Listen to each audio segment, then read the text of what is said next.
Good afternoon, everybody. Welcome to the CCMA webinar on what to do in the first 45 days of the school year with Tammy Schmitz, Associate Director of Pastoral Care at the University of Notre Dame.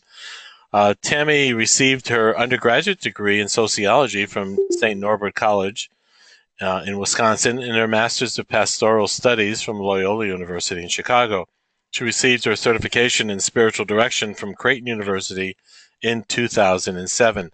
And Tammy has been a campus minister for more than 25 years. Hard to believe that it's possible. And been at the University of Notre Dame for the past 20 years. Her responsibilities have included sacramental preparation, retreat director, grief ministry and coordinator, silent retreat coordinator, and spiritual director. Tammy teaches spiritual direction and faith formation for both the Echo and Masters of Divinity programs at the University of Notre Dame. And we welcome Tammy to today's webinar. So Tammy, I'm going to turn it over to you. Thank you so much, Deacon Frank, for that wonderful welcome. Hello to everyone out there from 90-degree South Bend, Indiana. We have a little bit of a summer still going on here, but I'm very happy to be with you, and I'm excited to share with you my experience of welcoming a new group of students to our campuses this year. And just to give you some ideas, a colleague of mine always says, if you don't enjoy the first month or two of the school year, you are in trouble. And he says this because there is no other moment or time that is filled with such hope as when those first students arrive. If you can take a look here, I just have a shot at Notre Dame here where when our students are coming, they're filled with excitement, anticipation, open hearts to what lies in front of them. And I feel I can say with confidence on behalf of all of you listening and of all of our campus minister colleagues across the country that our greatest desire is to land these new students well, no matter where they are coming from or what type of college setting they are entering. And although we care about engaging all of our students as they return to our campuses for the first 45 days, our first years through the seniors, I just want to give a caveat that I'm going to primarily focus on our first year students, mainly because the first month is mostly about launching things and getting our first year students involved. Most of our time and energy goes into making sure that they land well. But of course, we always want to keep in mind, those students who are returning and want to get involved as well. So I want to frame this period of 45 days in something from The Joy of the Gospel by Pope Francis, in which he talks about being an evangelizing community. He says, an evangelizing community knows that the Lord has taken the initiative. He has loved us first, and therefore we move forward, boldly take the initiative, go out to others, seek those who have fallen away, stand at the crossroads, and welcome the outcast. I love this quote for our webinar today. I think it really captures hopefully what each of us are trying to do on our campuses. This evangelizing spirit is really key to our first 45 days with our students. In fact, Pope Francis goes on to describe the particular characteristics of an evangelizing community, which include getting involved by word and deed in people's daily lives, bridging differences between people, taking on the smell of the sheep, which I think many of us heard, but really means not to distance ourselves from the reality of what our students are living and doing each day. He says an evangelizing community must have patience. He says it takes time to plant seeds and watch them bear fruit. And finally, he says an evangelizing community, a characteristic is that it's filled with joy. So patience, joy, getting involved in the daily lives of our students, that's what we're called to do. That's what I think that Pope Francis's vision of an evangelized community really helps us to be inspired to do so.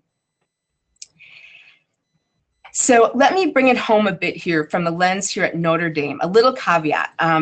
Again, I know each of us has our unique campus setting. So I'm going to attempt to present ideas that are foundational to our ministry, no matter where you find yourself, no matter what kind of campus from which you serve. As well as I want to share some of the specific things we do here at Notre Dame in these first 45 days, just to hopefully spark ideas or potential options for you in your particular setting. I know that we each have our own areas and own type of resources and different settings. So I'm hoping that the common themes that I mentioned today will be something you can all relate to. So I just want you to take a moment to think of your own setting right now. I know it's been a probably busy, very busy first month, but first of all, let's start where you come from. A word about Notre Dame, when we think of how we welcome our freshmen, this is the setting that we welcome them into. We welcome about 2,000 new students each August. Of those, about 83% are Catholic, or I have to say at least check the Catholic box when they go for admissions. About a quarter of our first year class comes from a Latino, Asian, African American, and international background. So there are several ways that you can slice those diverse backgrounds, but you get the idea that about a quarter come from a cultural background that makes up that class. Our campus is mainly residential, and our 31 halls are single sex.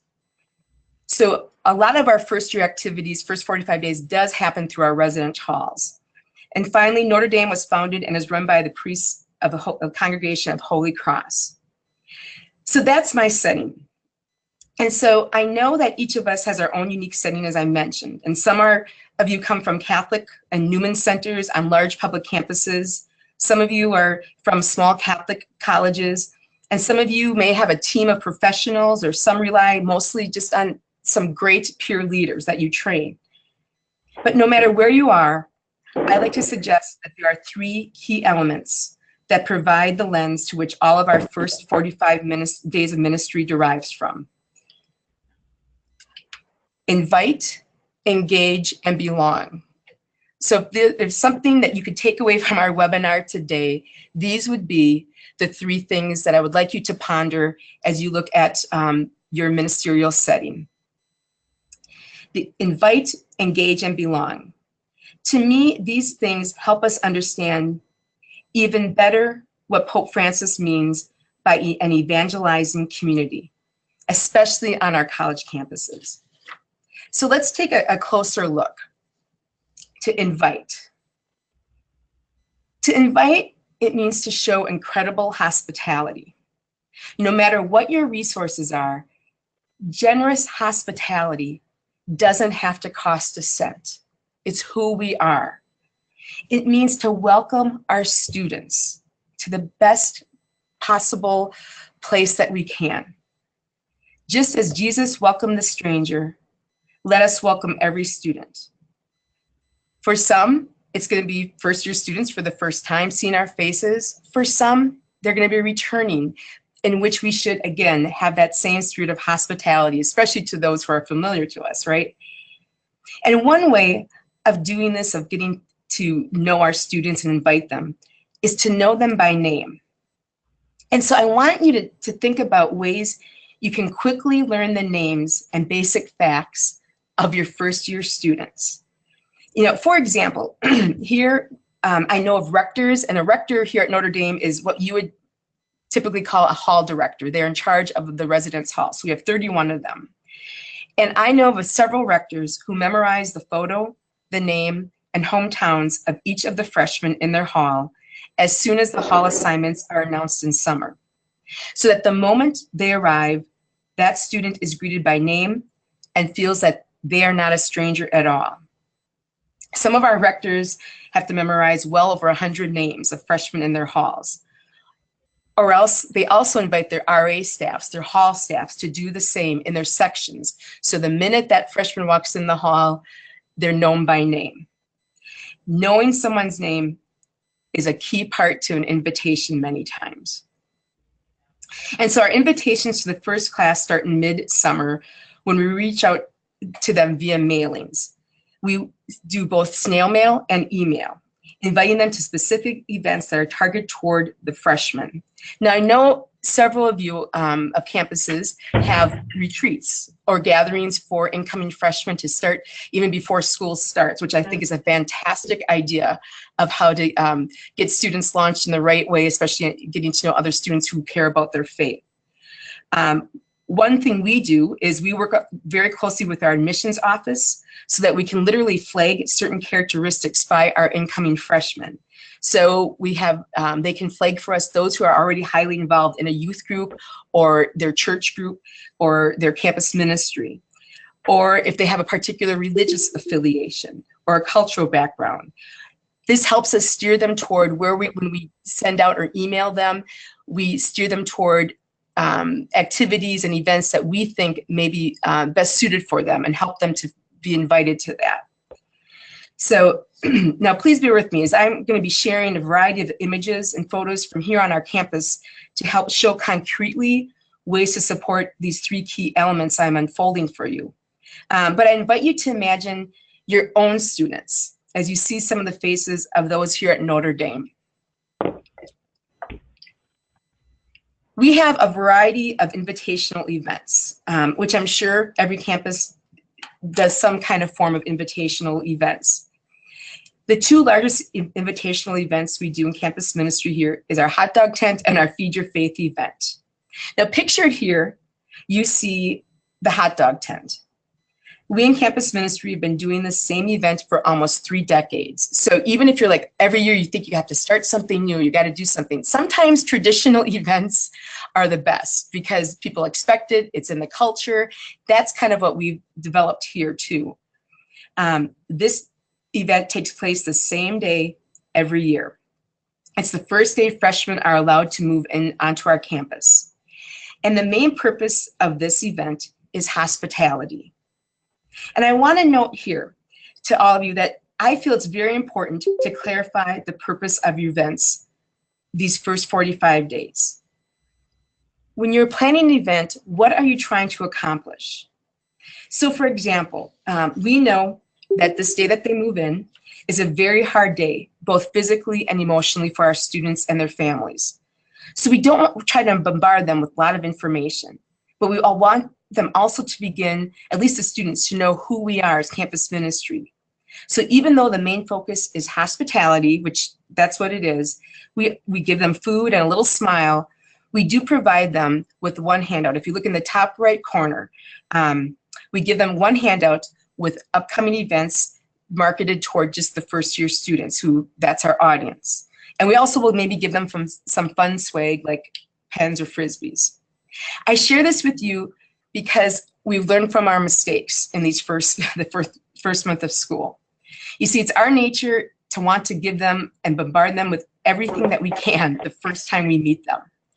We want them to have all kinds of flyers and handouts at every event, which we usually see about 99.9% landing in recycling.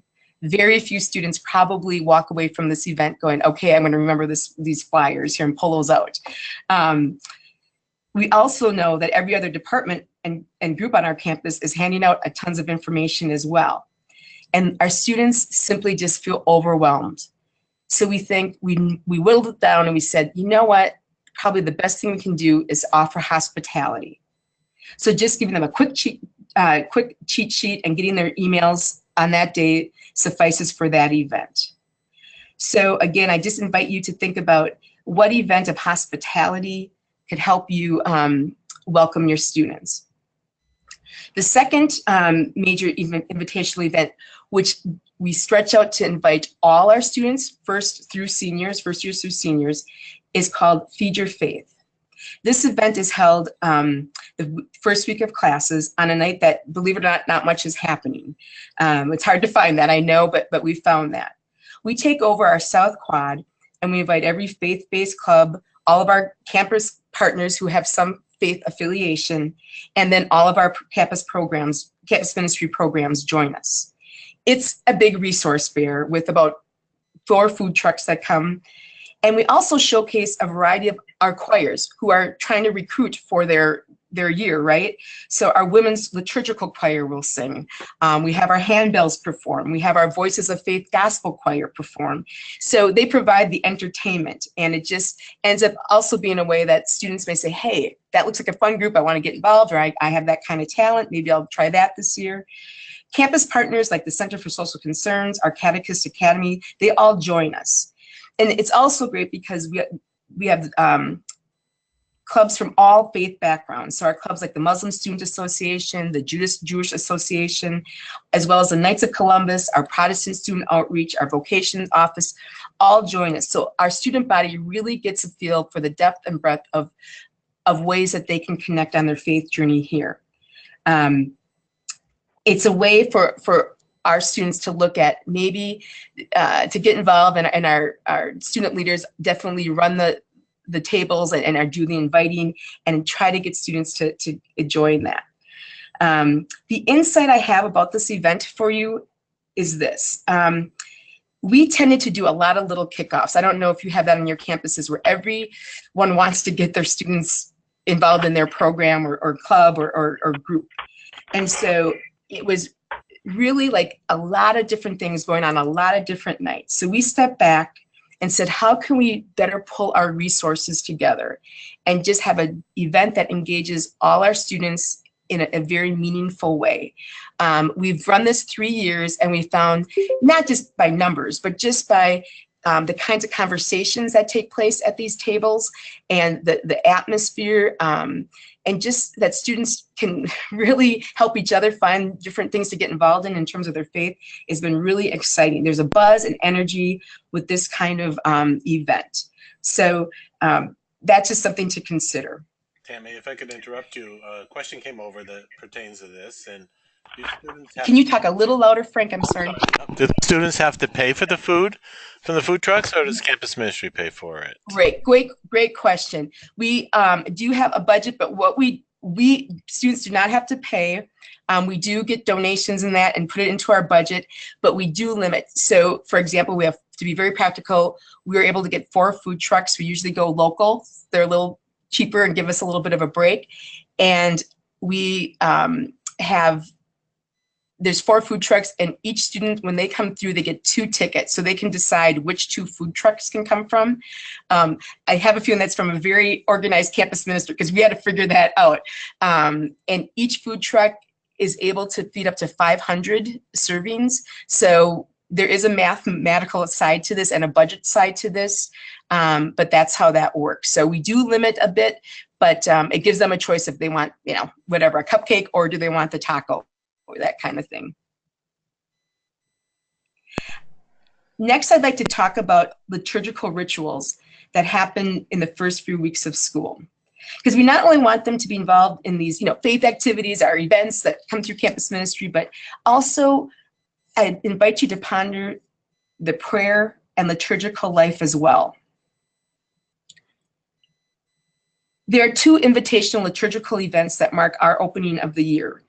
One is our Welcome Weekend Mass for first-year students and their parents. I also want to pause. If there are questions that come through, please feel free to do so. I'll have time at the end, but I have no problem stopping and answering those as well.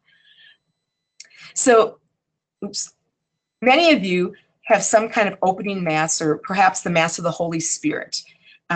Pictured here, you see our Welcome Weekend Mass. Our first-year students are all seated on the floor. You'll see some of them in blue shirts and shorts and that.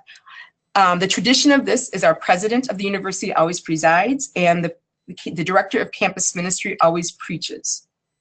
2 things that mark this particular liturgy is, first, the blessing of the freshman medals. Each freshman is given a medal. On one side is the picture of Our Lady on top of the dome. On the other side is the seal of our university. Those are distributed later on in their residence halls, but they're blessed at this Mass. Again, in the past, we've also done prayer cards. We've had prayer books written by Holy Cross authors, those kinds of things. So just something tangible that that's blessed, and that they're gonna be able to hold on to and remember what this beginning of their journey it means for them. The other thing that happens at this Mass, if you see around the arena, seated up in the seats, are the parents, of course, and family members. And so at the very end, we ask all the parents and family members to bless their son or daughter down on the floor. So it's just a beautiful image when at the end, when they're raising their hands, blessing their students and trusting them into our care. So we also do hold a Mass of the Holy Spirit, a campus-wide Mass of the Holy Spirit, and that is always on the first day of class. At the very end, classes are cut short. We have it about 5 o'clock. And we also have a big campus picnic with that. The second ritual that marks that marks within the 45 days, again, focused on our first years, is that we started this ritual about 5 or 6 years ago. Here you see pictured our grotto. Some of you may have visited here and have seen this. We always had what we called a senior last visit, which marked when our seniors were leaving Notre Dame. But then we decided it was important to mark a first visit to introduce our students to this sacred space on our campus. This takes place the first Sunday night of move-in. What happens is each hall gets enough grotto candles for their first years, and then the hall staffs and their freshmen process from their 31 halls about 11 o'clock at night to the grotto for about a 30 to 45-minute prayer service. What that service contains is usually some advice from one of our rectors. An upperclassman will give the freshmen a little advice, again, really focused on their faith, how to encourage that in time for prayer during their busy times and all that. And also, we make it very contemplative. They have come from a very, very, very busy welcome weekend orientation. And the feedback we get from these first year students is they say that's the first time that they really got to take a breath and to connect not only to kind of the rest of their class here, but also to God, you know, in a very meaningful way in terms of by themselves. No parents are here. We have to the right, our glee club sings because it's a cappella, but you don't need a whole choir there. This actually is a very simple ritual, and it does not cost much except for the cost of the candles that we have. And so I just want to pause here to have you think, are there rituals that you do on your campus that help mark the start of the new year? Or what could you do? What are the sacred spaces or images that you introduce your students to right away so that they know that that's a place of faith for you? Is there an icon or a religious statue or a particular chapel? Or maybe it's just your campus church that you do something that marks something of a beautiful, faith-filled liturgical ritual. To me, this is significant as it shows right away what's important to our community and what we do here.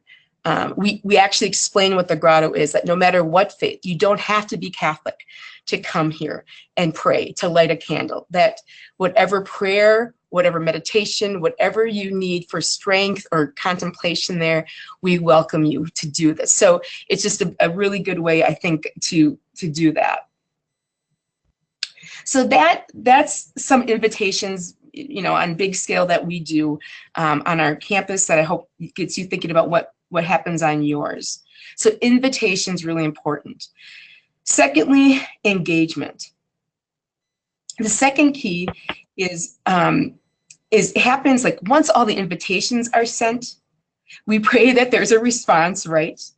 So how do we keep them involved?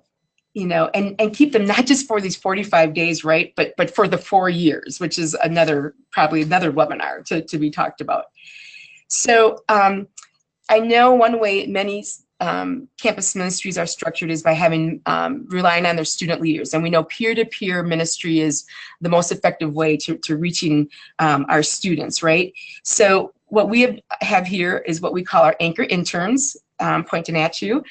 So we have what we call they're called anchor interns, and the cross and anchor is a symbol for Holy Cross, our founding congregation, as their motto is Ave Crux Spes Unica, the cross our only hope.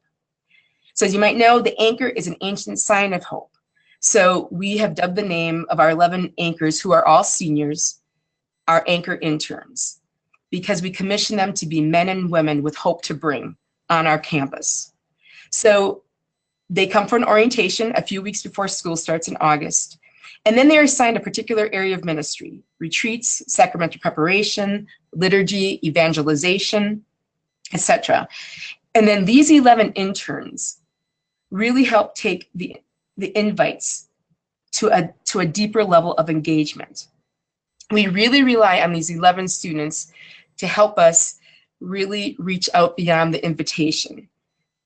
So what they may do is, for example, they may reach out personally to all the names of the students gathered at Feed Your Faith. I wonder, if you have a lot of sign-up sheets. We get a lot of sign-up sheets at the beginning of the year, and we want to make sure each of those names is given attention, that it's important. We just didn't collect the name and throw it out, that we really follow up, not just with an email, maybe even if they figure out where they live, to their hall, kind of do more of a personal invitation to really say, we really want you to be more involved with us.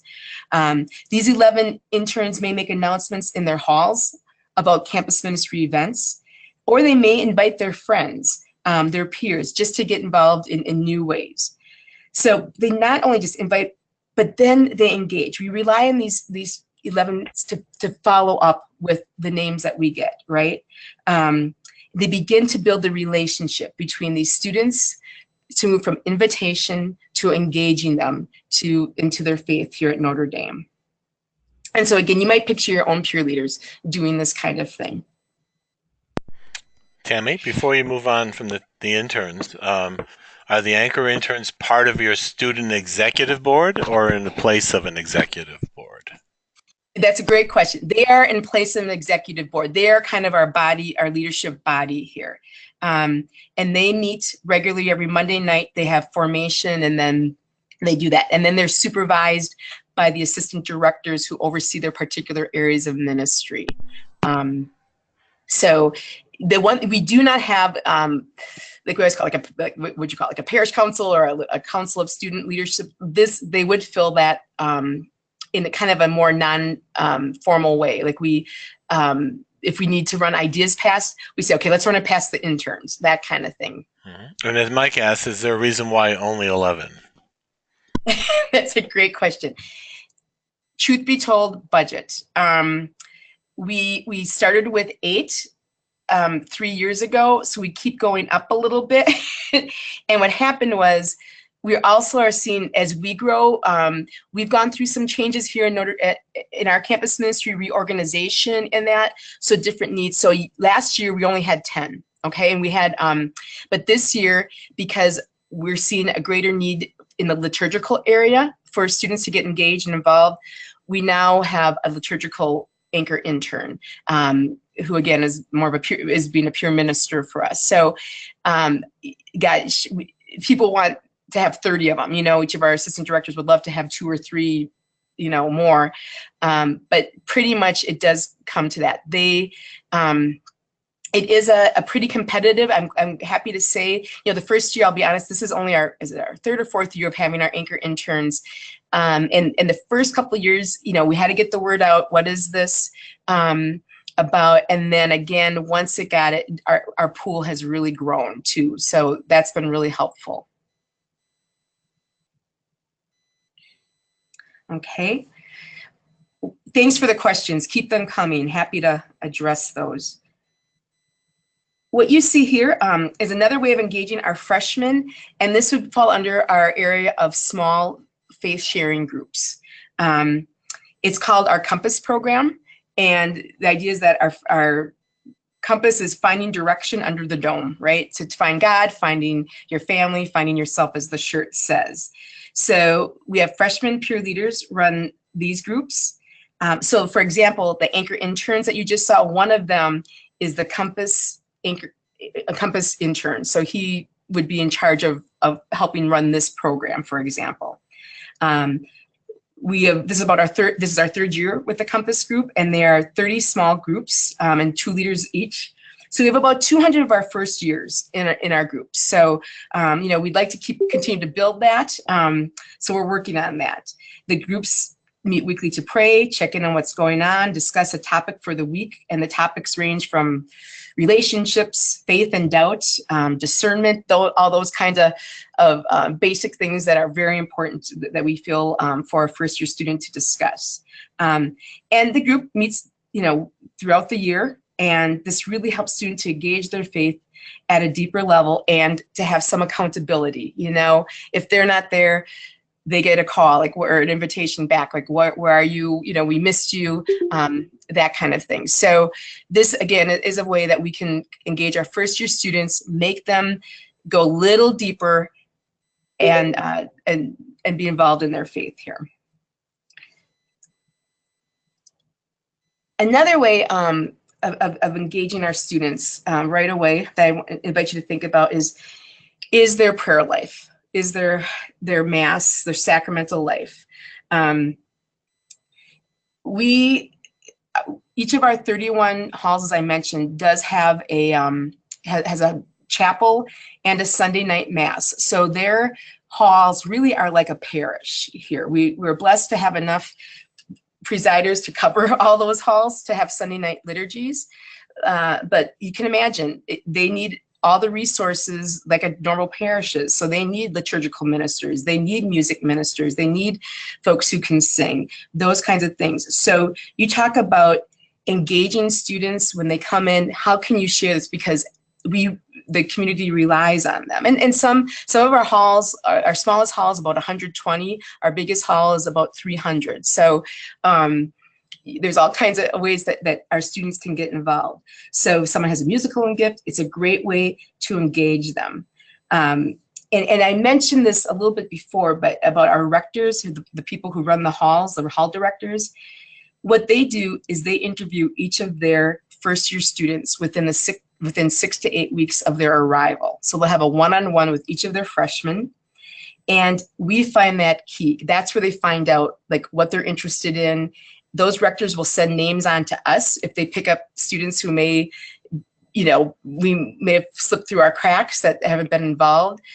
So we have a very close relationship with those 31 rectors. They're almost like the parish, priests of their faith community there. But for you, what I would like to invite you to think about is when can you have maybe an interview or discussion with your first year students? Where would it might be appropriate to have great conversations about not only how they're adjusting to campus life, but how they can get engaged in their interests right away, to think about that. Some of that does happen in our compass groups, but the more formal way, I have to say, is when the rectors sit down with each of their residents and gets to know them that way. Tammy, a question going back to the group before, the compass groups, I believe. Are your materials for these groups available for purchase, or is it all in-house? That's a great question. We developed our own materials. Be happy to share anything with you. If you want to email me at the end. Our assistant director of evangelization has its own binder, compass binder together. So we are happy to share any of that with anyone out there. So it's not a program to purchase, but we give you a sample and you can make it fit for your area if that's helpful. Great, thanks. Happy to do that.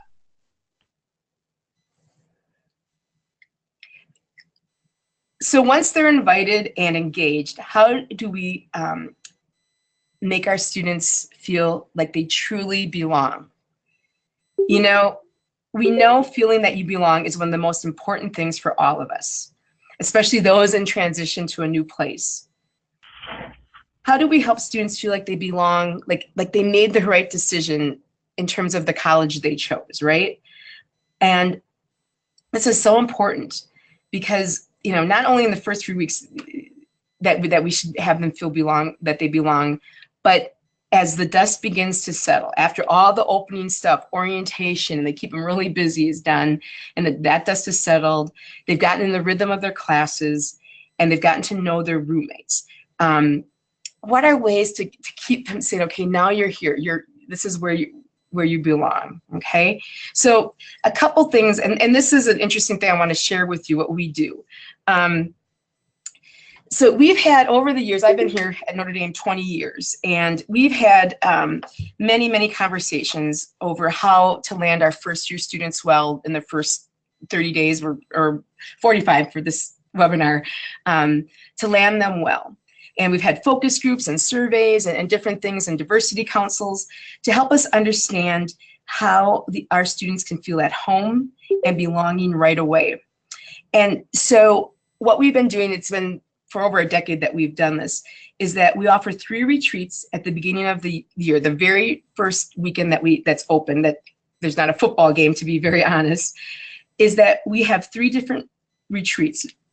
One is our AAA, which is our Asian American retreat. The second is our LFR, Latino Freshman Retreat. And the third is our Plunge, the African American Retreat. Each of those communities gets about 99% of participation from the incoming freshmen. That's how many sign up to be part of this retreat. They come from those particular cultural backgrounds. See, because we've learned coming to Notre Dame in Midwest South Bend can be very intimidating. So having some familiarity in terms of language and culture and backgrounds helps them feel at home. And so that's the purposes of these retreats. And we've talked to many of our theologians here, those who run our Latino studies program here, and our different multicultural programmers here, saying, what can we do to best serve our students?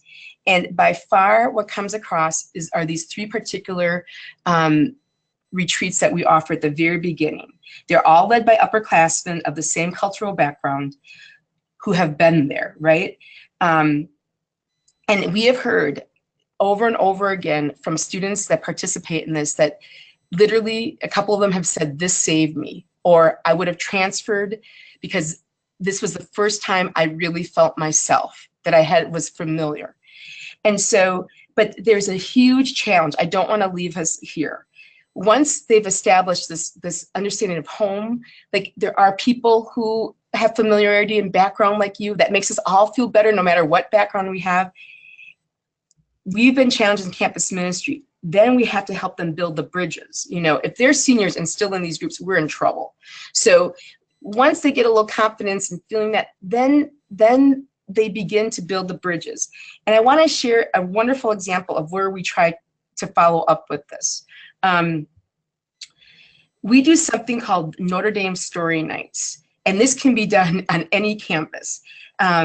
What happens is one of our Holy Cross priests was observing, he's our Latino chaplain for Latino students, Latino ministry chaplain.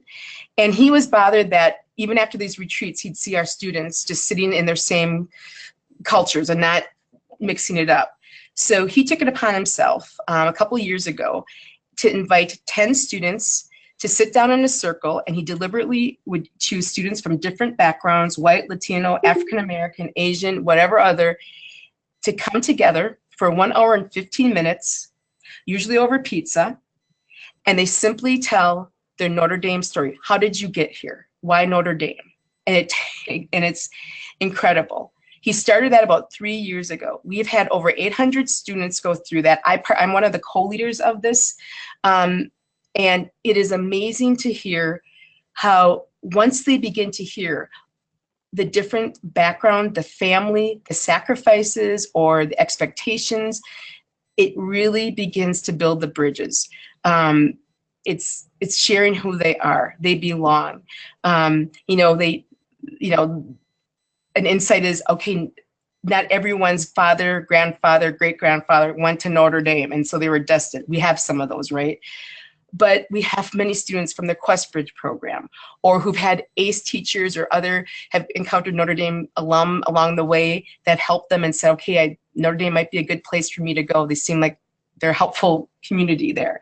So there's many ways to share the stories. So somehow to get our students to tell who they are, their stories, and that you belong here, especially those, that come from a diverse, rich, beautiful background. The challenges they've overcome. I really have experienced friendships that have formed over these story nights.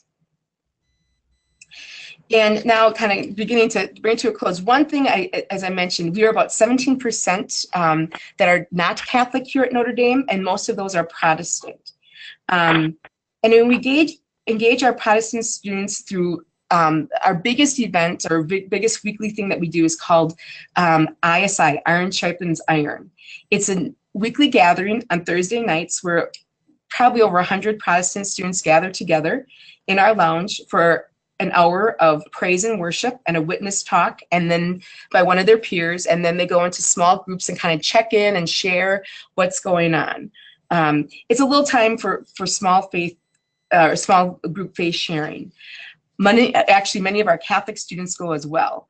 We have a praise and worship band.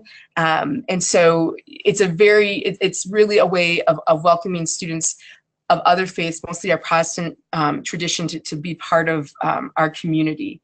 We also provide a list of churches for off-campus worship, since we only have Catholic ministers on campus. So students who say, but I want to go to the Lutheran church, or I want to, continue on, or I want to go to the mosque, we will provide and do all we can to support them, to provide rides, to connect them with other students in that same tradition, and make sure that they continue to get their own faith needs met in terms of their worship community as well. Also, we give tours to our Asian students at the very beginning. The largest international students population at Notre Dame is our Asian students. And so they come, many from no religious background. And so we've given them a tour of our basilica, and we actually give them a class called Catholicism 101, so that when they get here and they see the religious imagery, or they come to Mass, they have some kind of familiarity with that. Again, high participation. They very much appreciate not proselytizing them at all, but just welcoming them and having them know you belong here too, and hearing their stories and their journeys of them getting here. So those are just some thoughts I have. So just a few closing things is that we do know that the first part of anything, a movie, a book, a song, a game, can really decide its future fate, right? If something's good and engaging, you'll keep with it. So that is so true for our students who start out every year with their hopes, their goals, the expectations for having the best year ever. And I want to just invite us all to see how campus ministry can make that happen. So right now, that's about all I have to say on my end, but I invite your thoughts on inviting, engaging, and belonging on your own campus, or anything else that you'd like to bring forth in our conversation here. Very good. Well, thank you very much, Tammy, and we'll open it up for questions. If you'd like to ask a question, just simply text me and I will open up your microphone, or you can write the question into the chat box and I'll be happy to present it to Tammy. Mike, did you have a question? You opened up your microphone by yourself. Oh, okay. So I'll just wait a moment here. If anybody has a question, please feel free. Send me a text and I'll see your name and I'll open up your microphone.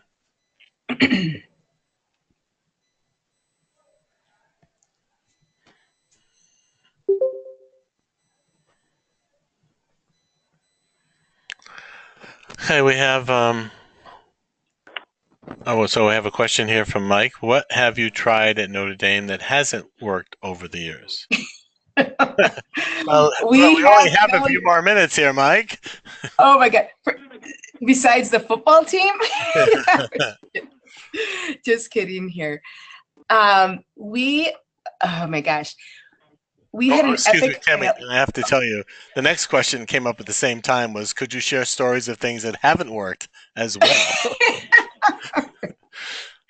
Well, a couple of the real practical, in terms of when I said like the Feed Your Faith, we used to have all these opening kickoffs, like each program would do their own thing. So Compass would have their little table set up one night for sign up. Then the choirs, they'd have their table set up in our building one night. And it was like, we were not getting the signups, you know what I mean? Or we'd get the names, but we wouldn't get the follow-up. We wouldn't get the engagement from our students. So we're like, what is it? And maybe if you bring everyone together, we could do that. So again, so part of it was that. We are working at revamping our freshman retreat. We have a first-year retreat for all first-year students. Because has it failed? I would say we were missing the mark on where our students, our new students were coming. You probably know as well as I do, our students are coming less catechized and less from a cultural Catholic background. And so our freshman retreats used to assume that they were highly engaged in their faith when they came. And so the talks and things that we did were more assuming that. having even our rituals that we did would assume that they were engaged like in practices like adoration, the rosary, those traditional things. Not that they're not, but we found out we need to kind of, our freshmen are a little bit, we need to engage them a little bit more of a low barrier time. We still are behind the retreats, but we've had to revamp it. And also our students are very busy. We found that freshmen were not signing up for the overnight retreat. So we pulled back on that and just made it a twilight retreat, a Friday night. Thought we had the answer. All freshmen are going to come. They can all give 6 hours on a Friday night, no problem. It didn't happen. The first group that came, we had about 20. We were hoping to have 50. And what happened was they said, we want this longer. It's not long enough. So guess what we started this year? We're back to the overnight freshman retreat. So I hope that helps. I mean, we are learning as well. So. Very good. Next question. This is from Rice. Let's see. Yes, Rice. Do you have any recommendations for connecting or establishing relationships with on-campus offices at public or private secular schools? We're still working on helping Catholic students at Rice know that there is a Catholic campus ministry for them. Yeah, I can't pretend to know that answer, how to get them known. I know like places like the University of Illinois, a friend of mine just brought her daughter to USC and is totally impressed with how they got the Catholic students. Somehow they got the names of Catholic incoming freshmen and wrote to them, which she was blown away by, then got invited right away to come early and do a retreat. She did not expect this, neither at the U of I or at UCL or USC. So I don't know how they got those names. Also, at USC, they have like, it's not a total Catholic dorm, but it's more of a faith-based dorm. Like she got put in there because she marked that's interest. So again, I wonder if the admissions would help you with that. That's about some thoughts. I'm sorry, I can't be more thorough with that. Okay, Nicole, did you want to follow that up? I can open up your microphone and unmute you if you have any comments or further questions. Okay, I guess that's all set, Cami. Ryan has a question. What trends are you seeing emerge with first-year students as compared to 5 years ago, 10 years ago, and on? Yeah, this is where I'd love to open up everyone's mic and hear on their campuses. Trends that we're noticing is definitely a higher level of anxiety, mental health issues, stress, which has been, that's why, to be honest, in my particular role, the pastoral care, we're kind of upping the fires there to see how can we better use faith in helping students in some of these areas of challenge. The busyness has really set in, and so trying to help students prioritize has been really, really important. The other thing I would say is and social media, I don't know. I go back and forth. If it's good, it does connect people on that. But we do hear also the screen time, those kinds of things. The jury's out how it's impacting the relationships. I'm hearing from more like the career center in that, how some students, it's very hard for them to articulate and have conversations and being able to carry on mature conversations, especially when you're applying for jobs, things like that, which to me goes back as they're coming in, how do we help them carry themselves and with who they are without all the gadgets and things like that. So those are just some challenges and some things that we're looking at. Okay, and Nicole just texted in and said, yes, the answer was helpful. She doesn't have a microphone, so that's why she wasn't there when I went to her. So, but thank you, Nicole, for letting us know. Another question here from, it says Angelo State University Newman Center. 1 or 2 tips for a small campus ministry in an area considered Bible Belt with predominantly Protestant denominations? Protestant, is that it? I'm sorry, you clicked out there, Frank, a Oh, I'm second. sorry, with Okay. predominantly Protestant denominations. Tips Yeah, campus ministry. you know, again, this might be something I'd invite anyone else who may be in a similar situation who's had some success. You know, always the rule of thumb is whatever you do, do it the best you can. So your Catholic center, be sure to do that. I also, if there's Protestant students and that you're also in charge of their faith, the care of their faith lives as well. Again, you try to do as much ecumenical things, inviting them. Some of our, like, not every one of our anchor leaders has to be a Catholic.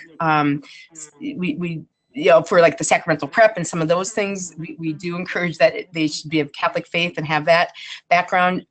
Makes more sense. But what are other ways that our students who are not Catholic provide leadership and formation for them as well? So I'd say stay strong in your Catholic piece and what you offer there, but also where are the ways that the Bible studies or things like that that maybe really would attract students of other faiths as well. Very good. Thank you. I have a question from Dan. Dan, I've opened your microphone. Please go ahead. Hi, thanks, Frank. Thanks so much, Tammy. I'm at Westchester University of Pennsylvania. It's a large state school near Philadelphia. And Okay. just a couple of questions about we're a public school and we're struggling to keep our students after Mass on Sunday. We've tried the signups and the handouts and free food, but we're struggling to keep people to get them engaged. And I was wondering if you had any advice about that. Yeah, that is a great question. Guess what? We struggled that too. And imagine, because our halls, you know, they're in their dorms, so they run right after many of them. So fellowship after, it's something that we are concerned about. You mentioned it. One of the best things is we use food masses a lot. I know you said food isn't, but like we do different theme mass. So we have the milkshake mass. So there's milkshakes after. There is the waffles mass or whatever. We try to do something kind of theme oriented that kind of and we have a group of students that will make that and host it. So again, it's that pure ministry thing. You know what I mean? Like, Sure. you do need a little gimmick. It's not, I don't think they're going to just sit around, especially if they got an exam the next day. But there is something about that fellowship, Frank. I hear you. I don't know. Yeah, thank you. And my one other question is if you had any experience with using something other than email to contact the students, something like Flocknote or a mass text or something like that. Yeah, we have Google groups that we put together. We do have a communications person that works with us that is on top of our social media, Instagram, and those kinds of things to keep. So when we're having an event, we get things going so that students who may be on the other side of campus will see, oh God, okay, that's going on. That is help. That's where social media can be very helpful. A couple of the other things you mentioned I'm not familiar with. It's a little beyond my knowledge there. Sorry. Sure. Nope. Thank you. Okay, thanks, Dan. Let's see. Can I say one other thing? We do send out, and we have an e-newsletter. I know you said email, but what we do, all those signups, everyone who signs up automatically gets a Tuesday night e-newsletter from us, and we try to keep it really sharp, kind of fun. I know other campuses do this, and that we find the readership there has been excellent. We have like 3,000 subscribers, and they can click off to get out of it if they want, but we find that that's been very helpful. Great. Okay. Thank you. Thank you. And Angelo sends over, I think it's Angelo or Angelo State University, I can't tell, but he says, thank you for the excellent tips. And he also said, great. go Fighting Irish. All right. Oh, thank you. All Oh, right. man. Angelo, I'm going to shut you down. I'm sorry. All right. Anything else? Any other questions that anybody might have? All right. We're coming up around the hour mark. I'll just keep it open just for a second here more, Tammy, if you don't mind, and see if there's any other questions. All right. I'm not hearing any. I'm not seeing any. But let me just see if Mike has anything to say. Hi, Mike. Maybe Maybe he doesn't have a microphone. Okay. Well, on behalf, Mike's good. Okay, great. So, nothing like leaving me hanging there, Mike. But anyway, we appreciate Tammy. Thank you so much for the wonderful tips you gave us and sharing what's going on at Notre Dame. As you said, any size school, just taking that what you're doing and kind of modifying it for ourselves is Yes. I'm sure beneficial to all of us, and just your enthusiasm makes up. It's been a joy working with you over the last week preparing for this. So, thank you for that. Thank you to CCMA for sponsoring this webinar, and we'll have this available for you all online. So you'd like to watch it over again or share it with your own staff. So we thank you for joining us today, and see you next time. I don't have the next date sent over, so I can't tell you when it is, but we'll get out information to you for the next CCMA webinar. And again, Tammy, thank you so much, and we'll see Thank you you all. very much. Take care, My all. pleasure. Have a good day. Thank you all. Thanks, Tammy. Bye bye. Bye-bye.